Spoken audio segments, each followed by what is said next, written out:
సంక్రాంతి. మకర సంక్రాంతి అంటే సూర్యుడు మకర రాశిలోకి ప్రవేశిస్తాడు. కాలము రెండుగా ఉంటుంది, దక్షిణాయనము ఉత్తరాయణము. దక్షిణాయనంలో దేవతలందరూ నిద్రపోతారు, ఉత్తరాయణంలో నిద్రలేస్తారు.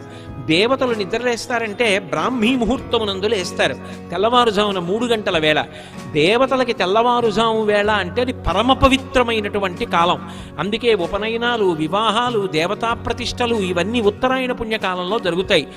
ఆ ఉత్తరాయణ పుణ్యకాలంలోకి సూర్యుడు ప్రవేశించగానే మజ్జనం దానికి ప్రాధాన్యత. సాధారణంగా స్నానం చేసేటప్పుడు ఏం చేస్తాం? చెంబుతో నీళ్లు తీసి తల మీద పోసుకుంటాం. మజ్జనం అంటే మునక వేయుట, తల మునిగేటట్టుగా స్నానం చేస్తారు. జీవనదులలో కానీ పుష్కరిణులలో కానీ స్నానం చేస్తూ ఉంటారు. తల ముంచి స్నానం చేస్తారు, దాన్ని మజ్జనం అంటారు. స్నానం చేసి దేవతా సంబంధంగా, పితృదేవతా సంబంధంగా, జీవ సంబంధంగా అభ్యున్నతిని కల్పించే కాలం అది మకర సంక్రమణం. పుణ్యకార్యం చేయడం నేర్చుకో, దాని వలన పొందిన పుణ్యం నీ జీవుడితో వస్తుంది.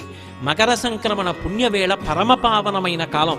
ఉత్తరాయణ పుణ్యకాలం దేవతలందరూ నిద్రలేచేటటువంటి సమయం.